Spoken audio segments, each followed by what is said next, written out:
Chers collègues,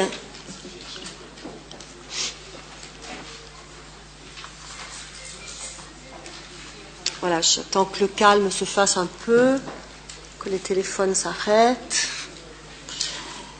Je voudrais commencer cette séance en ayant d'abord une pensée pour les victimes de la guerre en Syrie, à Alep, où nous assistons en ce moment à l'impuissance de la communauté internationale devant ce qui constitue un terrible drame pour l'humanité tout entière. Le martyre d'Alep est d'autant plus douloureux qu'il s'agissait d'une cité libérée de Daesh. À travers ce drame, c'est notre propre humanité qui est touchée et qui doit nous amener à refuser l'indifférence. Alors nous nous retrouvons aujourd'hui à Dijon, après Nevers. Je suis d'ailleurs en mesure de vous préciser, comme je m'y étais engagée, le montant exact du surcoût de la délocalisation de notre dernière assemblée régionale à Nevers. Beaucoup de choses avaient été avancées. Ce surcoût s'élève très précisément à 5 576 €, soit la fourchette basse de l'ordre de grandeur que je vous avais indiqué. Je tiens bien évidemment à votre disposition le détail de ces coûts supplémentaires qui me semblent justifiés par tout simplement l'enjeu d'aménagement du territoire que sous-tend ce type de délocalisation que nous reproduirons régulièrement, comme le permet la résolution unique adoptée par cette Assemblée en juin dernier. Alors cette dernière Assemblée de l'année clôt un cycle de transition et d'installation de la nouvelle région, aboutissant à la stratégie de mandat qui nous occupera tout à l'heure. Je voudrais revenir sur l'année et sur ce que nous avons fait pendant cette année. En 2016, nous avons d'abord construit, avec le personnel de la région, une nouvelle organisation fusionnée. Notre organisation est maintenant finalisée, avec à sa tête une nouvelle directrice générale des services, et son regard neuf sur l'organisation, sa solide expérience en matière de ressources humaines et de dialogue social sont des atouts dont nous avions besoin. 5 pôles ont été rapidement mis en place en cohérence avec nos priorités politiques. Ils ont permis de positionner en moins de 6 mois de nouvelles directions au sein d'une organisation territoriale équilibrée entre les 2 sites de Dijon et de Besançon. La quasi-totalité des chefs de service a également été recrutée. J'ai demandé à la directrice générale des services de vous présenter tout à l'heure un point d'étape en la matière, afin de vous permettre de suivre de près la façon dont les choses se passent avec le personnel de la région. Nous avons aussi réussi à construire dès avril 2016 un budget fusionné, soit 1 mois avant l'échéance qui avait été posée par la loi. Et aujourd'hui, tous les chantiers de convergence des 2 ex-régions sont lancés et auront abouti à 80% d'ici la fin de l'année 2017, alors que la loi prévoit une convergence progressive sur l'ensemble du mandat. Nous assumons aussi pleinement nos nouvelles compétences et préparons les prochains transferts. Au niveau économique, nous avons pris le relais des départements, construit un schéma dont nous parlerons tout à l'heure. Quant aux nouvelles compétences liées au transport, elles sont l'objet d'un travail intense et constructif avec les départements pour que la rentrée 2017 se passe dans les meilleures conditions pour les élèves. Ceci au-delà des questions financières qui sont sensibles, qui nous ont amenés à avoir des discussions compliquées, mais qui sont tranchées partout, sauf dans le département de la Haute-Saône. Je vous remercie les uns et les autres, d'ailleurs, les services, Michel Neugnot, je remercie les départements de ce travail qui montre que là, le principe de coopération qui est celui que je revendique pour mettre en place des politiques publiques, il est à l'œuvre. L'ensemble des structures liées à la région ont aussi fusionné ou sont en cours de fusion. Le comité régional du tourisme a été le premier d'entre eux à fusionner en moins de 6 mois. Ce sera aussi le cas dans les mois à venir de l'Agence régionale de développement, du pôle énergie, avec BBD, et à terme, les FRAC. Mais surtout, 2016 aura été une année d'action qui nous aura permis de poser les premières bases de nos priorités. L'emploi d'abord. La priorité des priorités. 12 000 demandeurs d'emploi supplémentaires ont pu être formés. Ce sont ainsi 32 000 demandeurs d'emploi qui auront été formés en 2016, ce qui correspond à un effort exceptionnel sans précédent. Par ailleurs, le Fonds régional d'appui à la professionnalisation, ce qu'on appelle le FRAP, qui existait en Franche-Comté, a été étendu à la Bourgogne pour pouvoir construire avec les entreprises qui recrutent des formations sur mesure en fonction des besoins des entreprises et des demandeurs d'emploi. Ensuite, une première conférence du dialogue social a été organisée pour négocier de nouveaux compromis sociaux entre tous les partenaires sociaux, de la CGT au MEDEF, autour de la sécurisation des parcours professionnels et en mettant la question de l'orientation au centre. C'est aussi dans ce cadre de dialogue social que nous généraliserons l'aide de la région permettant de transformer les contrats de professionnalisation pour les jeunes en CDI. Enfin, nous avons demandé et obtenu d'introduire dans la loi l'extension de l'apprentissage jusqu'à l'âge de 30 ans, car nous pensons que la voie de l'alternance est l'une des clés de l'accès à l'emploi. Et plus globalement, nous avons construit en 2016 le nouveau service public unifié de la formation et de l'orientation qui sera effectif dès le 1er janvier 2017. Sur le plan de la formation initiale, nous avons aussi engagé la mise en cohérence de nos investissements dans les lycées et de la carte des formations pour coller au mieux aux besoins de l'économie et aux aspirations des jeunes.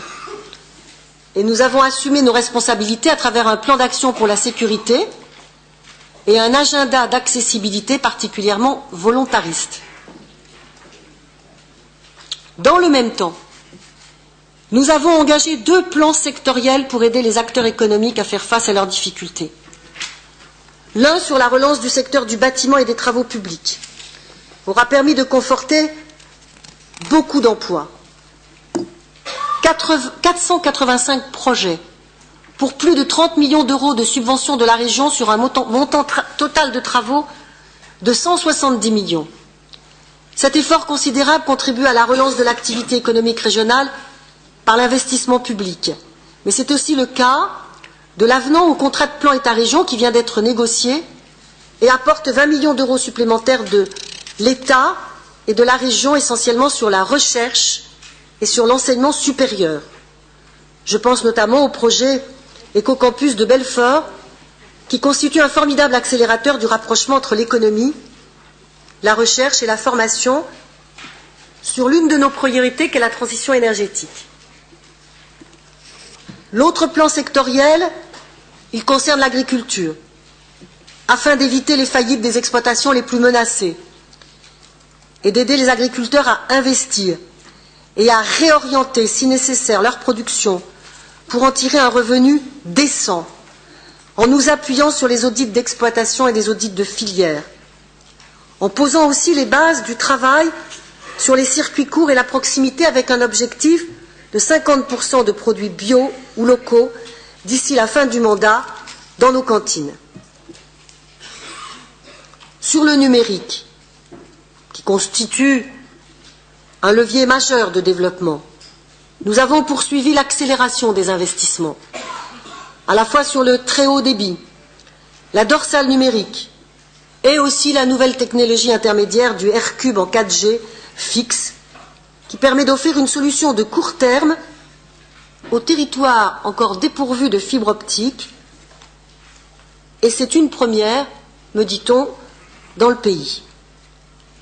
Et nous nous sommes positionnés en leader sur les nouveaux usages numériques, avec notamment l'extension à la Franche-Comté de e-Bourgogne pour accélérer la dématérialisation des démarches administratives, et de Géo-Bourgogne, devenu IDEO BFC, pour faciliter le partage des données géographiques.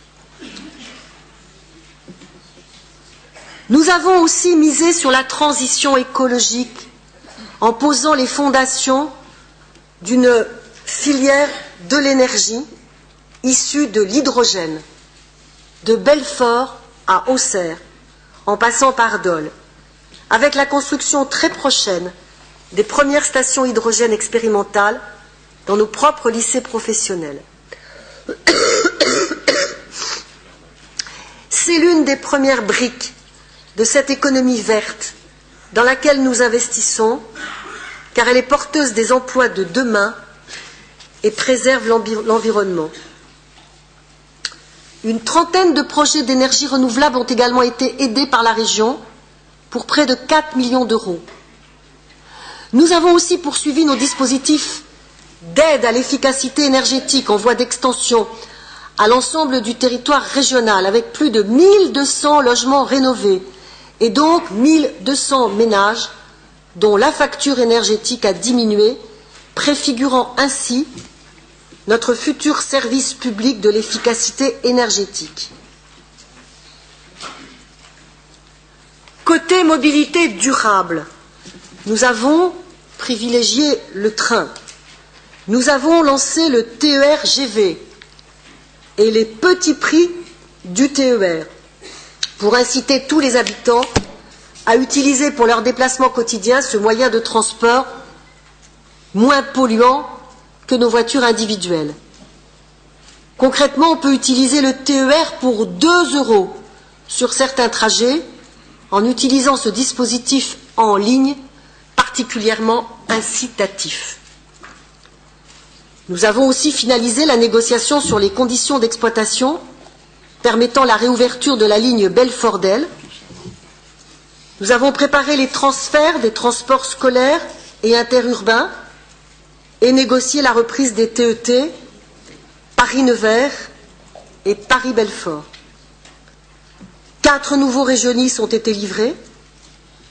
2016 aura donc été une année exceptionnelle sur le plan des mobilités, avec un travail considérable de préparation et de négociation qui permettra à la région de se doter d'un réseau unifié de transport multimodal, accessible et attractif, tout en respectant une stricte exigence de maîtrise des coûts, puisque c'est une première dans l'histoire de la région.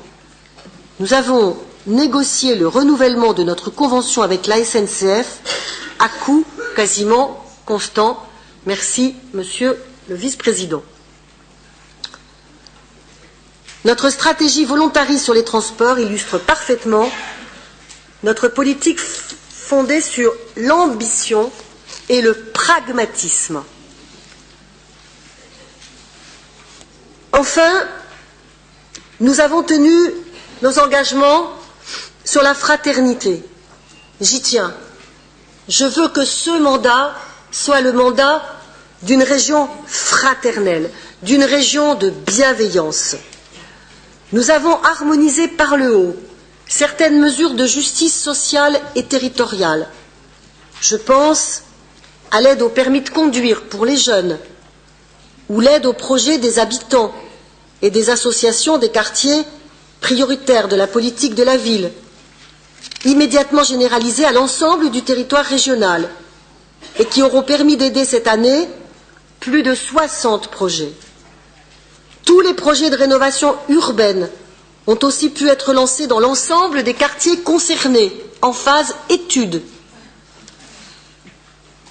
Avec les autres collectivités, nous avons mis en place la conférence territoriale de l'action publique et posé les bases d'un développement territorial équilibré et en réseau, fondé sur la coopération et le dialogue, notamment dans le cadre de la conférence métropolitaine que j'ai souhaité mettre en place.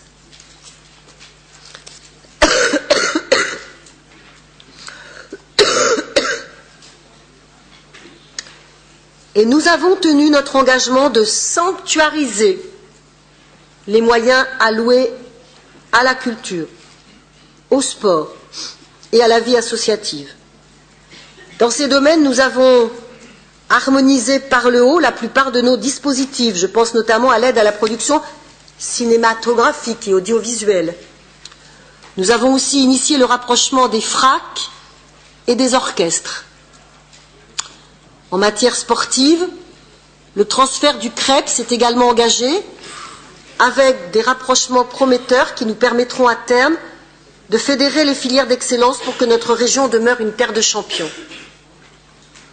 Voilà quelques exemples qui ne sont pas exhaustifs de ce que nous avons fait en 2016 en attendant le rapport d'activité et le compte administratif 2016 qui seront présentés dans les mois qui viennent après la clôture de l'exercice et la consolidation des bilans, comme chaque année dans toutes les collectivités. Mais ce que je retiens surtout de cette année, au-delà des bases de la nouvelle région et des fondements de nos principaux chantiers, c'est la nouvelle posture régionale que nous souhaitons incarner sur le terrain.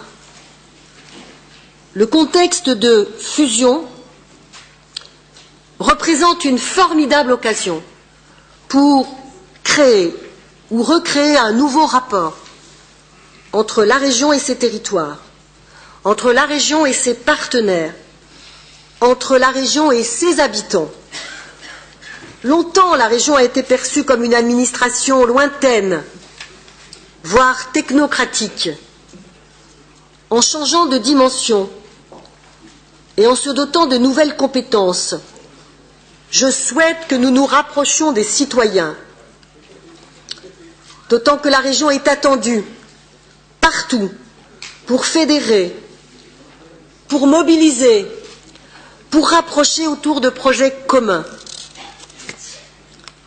Aussi avons-nous passé du temps, oui, beaucoup de temps, à la rencontre des acteurs, à la rencontre des citoyens. 3000 personnes ont contribué à l'élaboration de notre stratégie de mandat.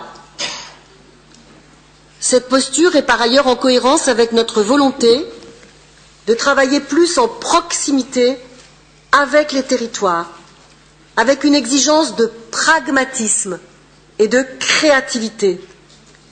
Je veux notamment confirmer à cet effet la mise en place, dès le début de cette année prochaine, d'un fonds régional de substitution au fonds européen leader, dont les dysfonctionnements techniques nationaux empêchent leur versement dans des délais corrects. C'est donc fort de cette première année que nous vous présenterons tout à l'heure notre stratégie de mandat, qui s'inscrit dans la continuité des priorités que je n'ai cessé de réaffirmer depuis le début du mandat et qui vient fixer un cap stratégique pour les années à venir. J'y reviendrai tout à l'heure, mais je voudrais insister sur quelques points pendant cette intervention liminaire en lien avec l'actualité. Sur l'économie, nous reviendrons sur le sujet à l'occasion du débat sur la SRDEI. Mais je voudrais féliciter le travail des élus et des services qui nous ont permis d'obtenir le label Territoire hydrogène. Parce que ce label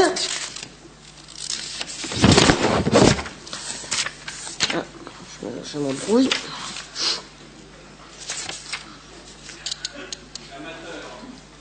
Oh, ça va, hein.